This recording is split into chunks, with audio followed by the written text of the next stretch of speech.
I didn't say a word when the HOA president banged on my door that morning, yelling about unauthorized water usage. I just handed her a folded packet of papers, my original municipal service agreement, and watched. Her face drain of color as she saw the city's seal, the signature of the Public Works Director. In one unmistakable sentence, primary service rights assigned to Lot 7A under the ownership of Samuel Trent. That's me. The silence that followed was beautiful. She didn't know it yet, but the HOA had just cut off water to property it didn't even legally own. Before all that mess, I'd bought this house for peace, not war. I moved to Brookside Estates 3 years ago, hoping to leave behind city noise and small-minded politics. The place was tucked just outside the county line. Green lawns, quiet streets, a neighborhood pond, and a promise of order. I just retired from 30 years in the utilities department, working with municipal water systems. Irony's a funny thing. I wanted somewhere simple, where I could mow my grass, read on the porch, and not think about bureaucratic nonsense for once in my life. My place sat at the end of a cul-de-sac, with a big oak tree shading the drive and a small garden my late wife had always dreamed of. I was content. For a few months anyway. The first letter from the HOA came on a windy Tuesday. I remember because it got stuck in the screen door. It said I owed delinquent water assessments. That confused me. I paid my city water bill directly. Always had. When I called the number at the bottom, a chirpy woman said, "Oh, the HOA handles all water services in this community now." I asked when that changed. She said it's always been that way. I knew that was a lie. I helped install part of the original municipal main that fed this subdivision 15 years before it was built.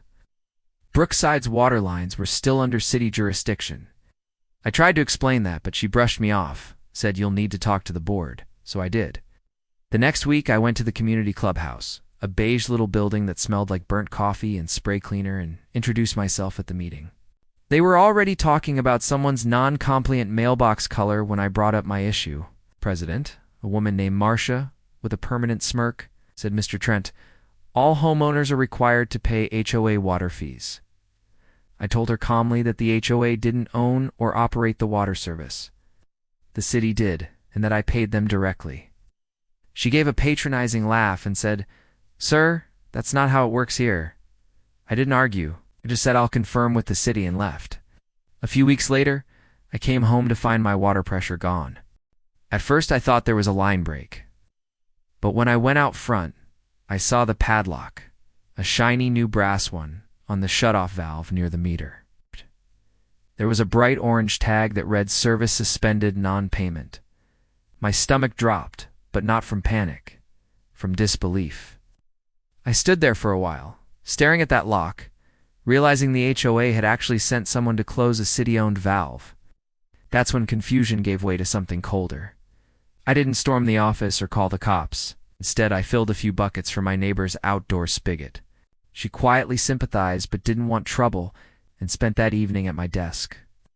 I dug through the file box I kept from my working days, copies of municipal codes, service maps, and one particular binder that most people wouldn't even know existed, the Brookside Service Agreement, from when the subdivision was first approved. It took me until midnight, but I found it, Section 14, Line 3. Municipal water line servicing Brookside Estates shall remain under sole city jurisdiction. Maintenance and operation of said line and connected meters shall not be transferred or delegated to private entities without city council approval. I smiled for the first time that day. Over the next week, I compiled everything. I photographed the padlock, the tag, and my dry garden hose. I printed my payment records, showing every bill paid on time directly to the city. Then I called an old contact, someone I used to work with at the Department of Public Works. I explained what happened. He didn't even try to hide his laughter. "They did what?" he said. I asked him to confirm the ownership. An hour later, I had an official letter signed by the director himself, stating that Brookside Estates water infrastructure was, and always had been, municipal property, not HOA controlled. When I emailed a copy of that to Marcia and the board, I didn't get a response. But 2 days later, someone removed the padlock and quietly restored service. No apology, no admission. I let it go for the moment. I wanted to see how far they'd take it. A month later, I got another notice. This one claimed I was being fined $1,200 for tampering with community water systems. That's when it stopped being funny. I sent them a certified letter demanding evidence of tampering and referencing the municipal agreement. They ignored it and added late fees. Then they placed a lien notice on my mailbox. That was their mistake. At that point, I stopped writing to them entirely. I started writing to the city attorney.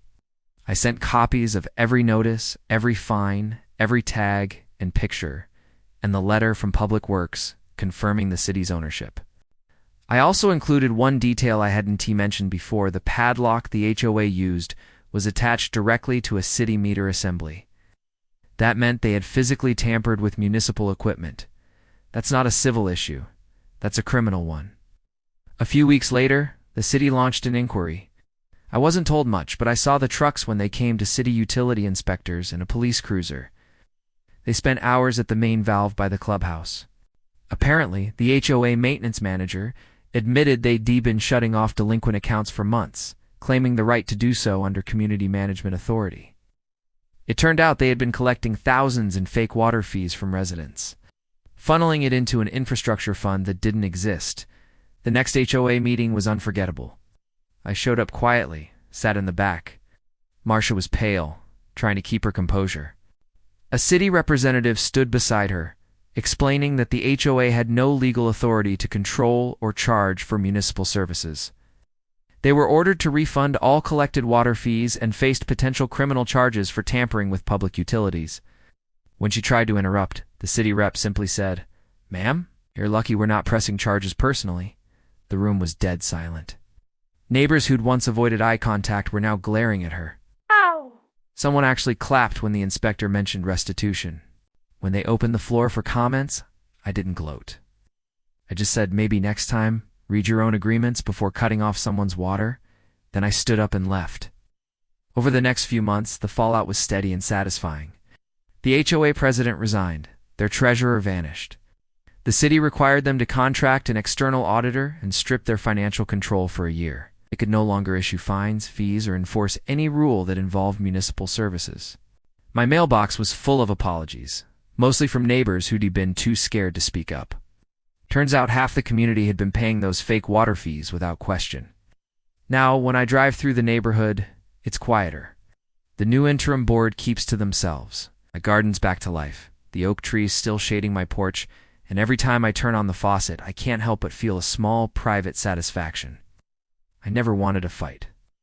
But sometimes peace needs a little paperwork behind it. Looking back, I think what made them nervous was on just that I caught them. It's that I never raised my voice. People like Marcia thrive on chaos, on shouting matches that make them look like victims. I didn't give her that. I gave her a signed municipal document. I gave her silence and proof, and in the end, that's what undid them. Now the HOA sends me quarterly updates, careful, polite, worded like they're walking on glass.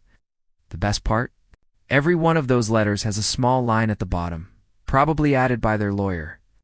This association does not manage or control municipal water services. I keep one pinned on my fridge, not as a trophy, but as a reminder that calm, steady truth will always drain louder than their noise. They built their power on paperwork. I used better paperwork. And since that day, no one's touched my valve again.